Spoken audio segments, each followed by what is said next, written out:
हमारे पास समय नहीं है, हम समझना नहीं चाहते, हम सिर्फ छुटकारा पाते हैं, छुटकारा पाना चाहते हैं।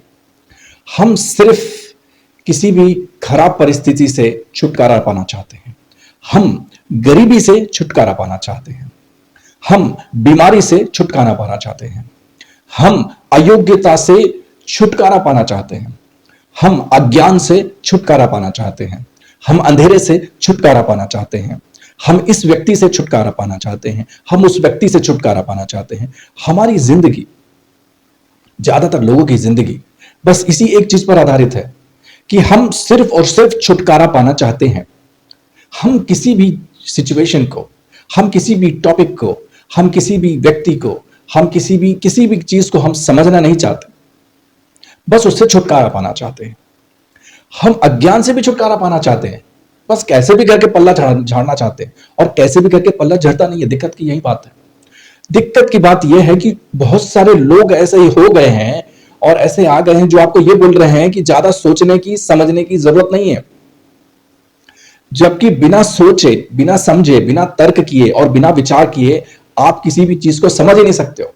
और जब तक किसी भी चीज को आप समझोगे नहीं, तब तक आप उससे छुटकारा पा ही नहीं सकते हो। यह तो असंभव है। ये तो बात ऐसी है, ये तो बात ऐसी है कि आपको रोटी तो खानी है, लेकिन आपको गेहूं का आटा, जिसको बोलते हैं लोई, नहीं बनानी है। बिना लोई बनाए, बिना तवे पे सेके आपको रोटी खानी है बस। और रेडीमेड रोटी, छोटा मोटा कोई टुकड़ा कभी किसी ने खिला दिया तो खिला दिया, इसका मतलब ये थोड़ी है उससे आपका जिंदगी भर काम चल जाएगा। जिंदगी भर काम नहीं चलेगा। तो आपको एक चीज समझनी पड़ेगी कि जब तक आप ठीक से चीजें समझ ना लो, ठीक से उसके ऊपर तर्क ना कर लो, ठीक से उसके ऊपर विचार ना कर लो, और ठीक से उसके ऊपर साइंटिफिकली एनालाइज ना कर लो, तब तक आपका उससे छुटकारा नहीं हो सकता। आपको एक एग्जांपल देता हूं। मान लीजिए कोई एक व्यक्ति है, वो गया गुजरात चला जाता है, और गुजरात जाके मान लीजिए कोई हरियाणा का, पंजाब का, दिल्ली का, उत्तर प्रदेश का, बिहार का, या आप समझ लीजिए मध्य प्रदेश से कोई व्यक्ति है, नॉर्थ इंडिया से कोई व्यक्ति है, या सेंट्रल इंडिया से कोई व्यक्ति है जो गुजरात चला गया। अब वो गुजरात जाने के बाद अचानक बीमार पड़ गया। अब उसे पता ही नहीं चला, उसने, अब वो बीमार तो पड़ गया। अब बीमार, आप बोलोगे कि बीमार तो कोई भी पड़ सकता है। हाँ, बीमार कोई भी पड़ सकता है, ऐसी बात नहीं है। हवा, पानी, जमीन, खाना पीना सब बदलता है। कभी कभी ऐसा होता है कि इम्यून सिस्टम थोड़ा सा कमजोर हो जाता है एक जगह से दूसरी जगह ट्रैवल करते समय, तो भी हो सकता है। ये सब आपकी बातें स्वीकार, आप जो कह रहे हो मानता हूं, होता है ऐसा। लेकिन मैं कुछ अलग बात कर रहा हूं। मैं आपसे ये बात कर रहा हूं, तो ये भी हो सकता था ना कि आप गुजरात जाने से पहले आप ये देख लेते कि वहां की क्लाइमेटिक कंडीशन कैसी है, वहां का पानी कैसा है, वहां का खान पान कैसा है। और आप जहां रहते हैं, अगर आप दिल्ली में रहते हैं, हरियाणा में रहते हैं, पंजाब में रहते हैं, मध्य प्रदेश में रहते हैं, बिहार में रहते हैं, उत्तर प्रदेश में रहते हैं, तो आपका खान पान, आपका हवा पानी जमीन और उनके हवा पानी जमीन और खान पान में क्या फर्क है, इसकी थोड़ी सी आप स्टडी कर लेते तो इतनी दिक्कत नहीं होती ना आपको। आपको पता चलता कि गुजरात में जाने के बाद आपको मिनरल वाटर ही पीना पड़ेगा। दिल्ली में, हरियाणा में, पंजाब में, उत्तर प्रदेश में तो ऐसा है, कहीं भी चले जाते हैं हैंडपंप लगा होता है, उसको नल भी बोलते हैं लोग। सरकार लगवा देती तो सरकारी नल बोलते हैं, या अगर प्राइवेट नल होते तो प्राइवेट नल होते। तो हर जगह चप्पे चप्पे पे आपको नल मिल जाते हैं। वहां पे जो पानी आता है म्युनिसिपालिटी का, सीधा नदियों से आता है। तो और वहां पे अंडरग्राउंड पानी जो है वो भी पानी अच्छा पीने लायक है। तो जो नॉर्थ इंडिया का जो बेल्ट है, पंजाब हो, चाहे हरियाणा हो, चाहे दिल्ली हो, चाहे उत्तर प्रदेश हो, चाहे मध्य प्रदेश हो या बिहार हो, इसमें अंडरग्राउंड पानी भी मीठा है, अच्छा पानी है। ज्यादातर जगह की बात कर रहा हूं मैं, कोई स्पेसिफिक जगह की बात नहीं कर रहा हूं जहां पानी खराब है। लेकिन इसके बिनस्बत गुजरात में अगर नीचे जा देखेंगे आप अंडरग्राउंड पानी, तो अंडरग्राउंड वाटर आप पी ही नहीं सकते हैं, सलाइन वाटर है, यानी कि बहुत ही उसमें क्षार बहुत है, नमक बहुत ज्यादा है। अगर वो पानी पिएंगे तो तीन चीजें होंगी, एक तो किडनी फेल हो जाएगी, लिवर फेल हो जाएगा और हार्ट फेल हो जाएगी। तो कोई भी नॉर्थ इंडिया से जब गुजरात जाता है मजदूरी करने के लिए, या कोई काम करने के लिए, या पढ़ाई करने के लिए, या किसी भी चीज के लिए, कुछ ट्रेनिंग करने के लिए, तो अगर वो इन चीजों को बिना स्टडी किए अगर वो चला जाएगा तो उसको वहां आके दिक्कत ही होने वाली है, क्योंकि ये चीजें ऐसी हैं जो कोई समझाता नहीं है। बस बात इतनी, ये नहीं कह रहा हूं कि कोई जमीन अच्छी होती है या कोई जमीन खराब होती है, मकसद वो नहीं है। मकसद ये है कि आपने सोचा नहीं, आपने समझा नहीं, आपने तर्क नहीं किया, आपने विचार नहीं किया। अगर आप साइंटिफिकली एनालाइज नहीं करेंगे तो आपको उस परिस्थिति से मुक्ति नहीं मिलेगी। कहने की बात यह है, अगर मान लीजिए कोई व्यक्ति जाके बीमार हो जाता है गुजरात में, तो ठीक से पहले एनालाइज कर लेता कि भाई हाँ क्या होता है कि खाने में, पानी में, सबसे प्रथम चीज तो दो ही चीजें हैं, एक तो खाना और एक पानी। क्लाइमेट कंडीशन है कि भाई हाँ वहां गर्मी ज्यादा होती है ये भी, लेकिन दो चीजें ज्यादा असर पड़ती हैं सबसे पहले। तो वो थोड़ा सा एनालाइज कर लेगी, हाँ भाई मैं कौन सा पानी पी रहा हूँ, कहीं ऐसा तो नहीं कि जो मैं मिनरल वाटर मंगा रहा हूँ वो सिंपल उसमें स्वीटनर ऐड करके, सिर्फ मीठा पानी करके, क्योंकि नमकीन पानी को सिर्फ उसमें स्वीटनर ऐड कर देते हैं कभी कभी, कुछ फ्रॉड लोग ऐसा करते हैं, तो वो पानी मीठा, टेस्ट में मीठा लगता है, पर होता वो सलाइन वाटर ही है, होता उसमें क्षार बहुत सारा है। क्योंकि सब लोग हर बार तो आप मीटर लेके बैठेंगे नहीं कि सीधा ग्लास में लगाया मीटर और नाप लिया कि भाई कितना उसमें टीडीएस है, कितना क्षार है, कितना नहीं है। तो थोड़ा सा आपको साइंटिफिक टेम्परामेंट जो है वो डेवलप करना पड़ेगा, और साइंटिफिक टेम्परामेंट डेवलप करेंगे तो आपकी समस्या, किसी भी प्रकार की समस्या हो, वो बहुत आराम से, थोड़ा समय लगता है लेकिन वो हल हो जाती है। तो विचारवान बनिए आप, और अगर आप विचारवान नहीं बनते हैं, अगर आप तर्क नहीं करते हैं, अगर साइंटिफिक टेम्परामेंट या साइंटिफिक एनालिसिस नहीं करते हैं, तो फिर ऐसा है कि उसको ही बोलते हैं अंधभक्त, उसको ही बोलते हैं जिसको बोलते हैं ना आंख बंद करके भरोसा कर लेने वाला, या अंधविश्वासी आदमी, या जिसको पता नहीं है बस। जैसे आप आंख बंद करके अगर गाड़ी चलाओगे तो क्या आप कहीं पहुंचोगे, पहुंच जाओगे आप अपनी मंजिल पे? नहीं पहुंच सकते हो। तो आंख खोल के ही चलानी पड़ेगी कि कोई अगर आया तो ब्रेक मारोगे, रास्ता अगर खाली मिला, रोड सही है तो थोड़ा सा एक्सीलेटर देके स्पीड बढ़ा लोगे। तो इस ऐसे ही जिंदगी में हमारे पास, या व्यक्ति के पास, किसी भी मनुष्य के पास कोई भी समस्या आती है, चाहे वो समस्या किसी भी स्तर की हो, उसको समझना पड़ता है। आप समस्या को समझे बिना उससे छुटकारा पाना चाहते हैं, आपकी गलती यहां है। और ज्यादातर लोगों की गलती यही है कि समस्या को समझे बिना उससे छुटकारा पाना चाहते हैं। आप समस्या को समझोगे नहीं, उसको साइंटिफिकली एनालाइज नहीं करोगे, तो उससे आप कभी भी छुटकारा नहीं पा सकते। बिनस्पत आपको एक और एग्जांपल देता हूं। एग्जांपल ये है कि मान लीजिए अगर कोई एक अनपढ़ आदमी है, तो वो अपने आप को 24 घंटे दो तीन चीजों में कोसता है। एक तो भगवान ने मुझे पैसा नहीं दिया, दूसरा मैं अमीर कैसे बनूं, मैं तो पढ़ा लिखा नहीं हूं, है ना।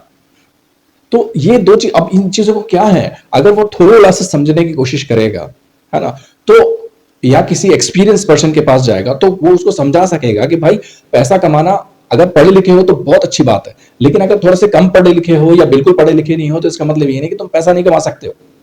तो पैसा तुम कमा सकते हो, कैसे? वो आपको ज्ञान लेना पड़ेगा, और वो ज्ञान सीख के फिर आप आगे बढ़ सकते हो।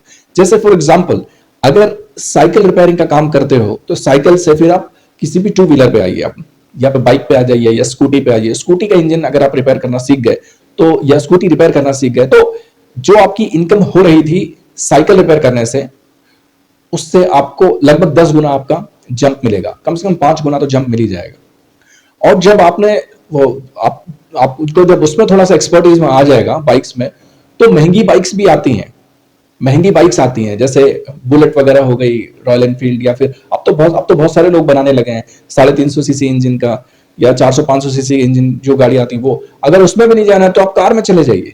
तो बाइक के कंपैरिजन में अगर आप कार का इंजन रिपेयर करने में सीखते हो, आपको 3 महीने, हो सकता है आपको 3 महीने लगे, 4 महीने लगे, 2 साल लगे, 3 साल लगे, लेकिन अगर आप एक ऑन एन एवरेज ऐसा समझ लीजिए कि 3 साल में अगर आप सीखेंगे, जो 1.5 साल 2 साल में लगभग सीख जाते हैं लोग, तो 3 साल में आप खुद अपने हिसाब से इंजन पूरा रिपेयर करना सीख जाएंगे। तो आपकी इनकम कितने फुल जंप हो जाएगी। क्योंकि आपको ऐसा नहीं है कि आप कारीगर हैं, आपको पाना पकड़ना तो आता ही होगा, आपको नट बोल्ट ठीक कर कैसे खोलने वो भी आता होगा, इंजन कैसे खोलना है आपने टू व्हीलर रिपेयर करते समय सीख ही लिया, आपको पता है कि इंजन में बेसिक कंपोनेंट्स क्या क्या होते हैं। तो कार के इंजन में क्या क्या बेसिक कंपोनेंट्स होते हैं, क्या क्या सावधानी रखनी पड़ती है, वो कैसे डिफरेंट है, उसको सीखने में आपको 3-4 साल लग सकते हैं, लेकिन आप सीख जाओगे। और एक बार आपने अगर सीख लिया तो आपकी इनकम मैनीफोल्ड बढ़ जाएगी। उसके बाद फिर क्या होगा कि अगर आप कार है तो नॉर्मल कार्स जो होती हैं, एक तो होती है कि इकोनॉमिक कार्स होती हैं, फिर दूसरी होती है लग्जरी कार्स होती हैं, थोड़ी सी उससे उसकी कीमत ज्यादा होती है, उनको उनके इंजन रिपेयर कर सकते हो, उससे आपकी इनकम और आगे बढ़ जाएगी। और उसको छोड़ के लग्जरी कार्स होती है एकदम, जो बहुत ही करोड़पति लोग रहते हैं कि, तो उसमें भी हो सकता है आप जाओ, तो वो जब रिपेयर करोगे तो आपका कम काम में ज्यादा पैसे कमाने लगोगे। ये तो उसके लिए कि जो बिल्कुल पढ़ा लिखा नहीं है या जिसको बिल्कुल कुछ नहीं आता। और ये तो मैंने एक एग्जांपल दिया इन टर्म्स ऑफ मैकेनिक्स कि भाई साइकिल के बाद मोटरसाइकिल, उसके बाद फिर कार, उसके बाद फिर आगे और दूसरी चीजें। लेकिन जरूरी नहीं है कि यही फॉर्मूला आप अप्लाई करो, फॉर्मूले तो बहुत सारे हैं, बहुत सारी दूसरी चीजें हैं। आप कुछ भी करेंगे तो उसमें आप आगे बढ़ सकते हैं, ऐसा नहीं है कि नहीं बढ़ सकते हैं। परचूरन की दुकान कर रहे हैं अगर आप सलून आपका है, आप किसी भी चीज, कितने छोटे से छोटा काम आप समझ लीजिए, आप उसको भी आप आगे बढ़ा सकते हैं, आपकी इनकम उसमें से बढ़ा सकते हैं। बस आपको थोड़ा सा शांति से सोचना समझना पड़ेगा और विचार करना पड़ेगा, और साइंटिफिक टेम्परामेंट लाइए, ये बहुत जरूरी है। और परिस्थिति को बिना समझे हम उससे जो छुटकारा पाने की जो कोशिश करते हैं ना, वही सारा कैच है। सारा का सारा कैच यानी कि सारा का सारी कॉन्स्पिरेसी और सारा का सारा मकर जाल वो एक ही जगह है। कि जब आपको लोग बोलते हैं ना कि भाई सोचने समझने की जरूरत नहीं है, तब आप समझ जाना कि ये गड़बड़ बात है, ये कुछ फंसाने वाली बात है। भाई क्यों नहीं सोचे, क्यों नहीं समझे? पैसा तो हमारा है ना, पैसा हमारा जा रहा है, तुम्हारे बाप का क्या जा रहा है? तो सोचो समझो, जो तुम्हारे पॉकेट को सही पड़े। छोटा महसूस मत करो, अपने आप को जबरदस्ती बड़ा साबित करने की कोशिश मत करो। कुछ लोग होते हैं ना कि भाई हम तो भाई कमा रहे होते हैं 25,000, बोल रहे होते हैं 50,000। ये भी इस तरीके का माइंडसेट रखने की जरूरत नहीं है आपको। आप एक्चुअल जो सच बोलता है ना, उससे लोग सच में बहुत डरते हैं, क्योंकि वो हर जगह सच बोलता है। और जो लोग ऐसा सोचते हैं ना कि हमने भाई इसको सेट कर दिया, ये झूठ बोल के, हमने झूठ बोल के उसको सेट कर दिया, आगे जाके उनकी जिंदगी आप देख लीजिए। ऐसे जितने भी सेट करने वाले जो लोग हैं ना, जो इसको सेट करते हैं उसको सेट करते हैं, है, उनकी जिंदगी खुद सेट हो ही नहीं पाती है। वो गली के कुत्ते होते हैं, ना घर के ना घाट के, धोबी के कुत्ते जिसको बोलते हैं, ना घर के ना घाट के, पूरी जिंदगी स्ट्रगल ही करते रहते हैं। तो आप विचारवान बनिए, आप विचार कीजिए, साइंटिफिक एनालिसिस कीजिए और चीजों को समझिए। अगर आप बीमारी को समझ लीजिए, मान लीजिए कोई एक पर्टिकुलर पर्सन है, उसको वो मान लीजिए आजकल लोग एक बहुत बड़ी बीमारी है, बड़ी नहीं है बीमारी तो छोटी है, लेकिन बहुत अलग तरीके से लोग उसको फेस कर रहे हैं, ज्यादातर लोग उसको फेस कर रहे हैं, वो गैस्ट्रिक प्रॉब्लम। गैस्ट्रिक प्रॉब्लम यानी कि जो उसको बहुत ज्यादा फेस कर रहे हैं। तो आप गैस्ट्रिक प्रॉब्लम को समझो ना, आप उससे छुटकारा पाने की कोशिश मत करो कि भाई आपने इनो ले लिया, आपने पुदीन हरा ले लिया, आपने कुछ ये ले लिया, आपने वो ले लिया, ये चूरन ले लिया, वो चूरन ले लिया, या ये गोली ले ली, वो गोली ले ली, बस कैसे भी करके उससे छुटकारा पाना है कि अभी कुछ हुआ, गैस में कुछ गैस हुआ तो ये कुछ खा लिया या ये पी लिया और बस खत्म। ऐसे तो आप मुश्किल में पड़ जाएंगे। आपको करना क्या चाहिए? आपको समझना चाहिए कि भाई वो गैस्ट्रिक प्रॉब्लम या इंडाइजेशन की प्रॉब्लम या जो भी प्रॉब्लम आपको पेट में हो रही है, वो होती क्यों है।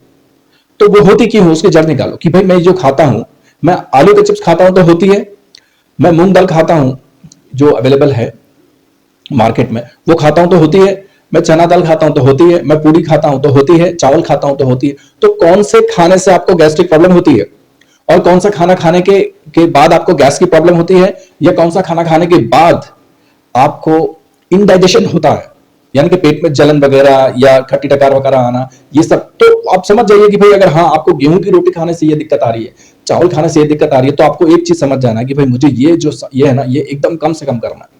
तो उसके ऑल्टरनेटिवली आप क्या खा सकते हैं? उसके ऑल्टरनेटिवली आप खा सकते हैं बाजरे की रोटी खा सकते हैं, आप चने की रोटी भी खा सकते हैं, आप मक्के की रोटी भी खा सकते हैं। तो ऑप्शन बहुत सारे हैं, ऑप्शन बहुत सारे हैं, लेकिन आप समझेंगे तब ना। अगर आप उसको समझेंगे नहीं तो आप गोलियां खाते रहेंगे, आप कुछ ना कुछ ये करते रहेंगे, वो करते रहेंगे, आगे जाके फिर वो बड़ी प्रॉब्लम बन जाती है, फिर उसकी वजह से और फिर दूसरी 10 प्रॉब्लम्स हो जाती है, और वो फिर कोई बताएगा नहीं आपको। तो उससे हुआ किसका नुकसान? आपका ही तो नुकसान है ना।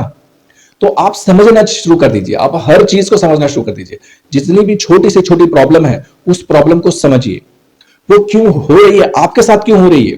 देखिए किसी और के साथ हो रही थी तो वो कारण अलग हो सकता है। एक ही प्रॉब्लम अगर 10 लोगों के साथ होती है तो 10 लोगों के साथ अलग अलग वजह से, यानी कि अलग अलग कारण से हो सकती है। ये बात एक्सेप्टेबल है।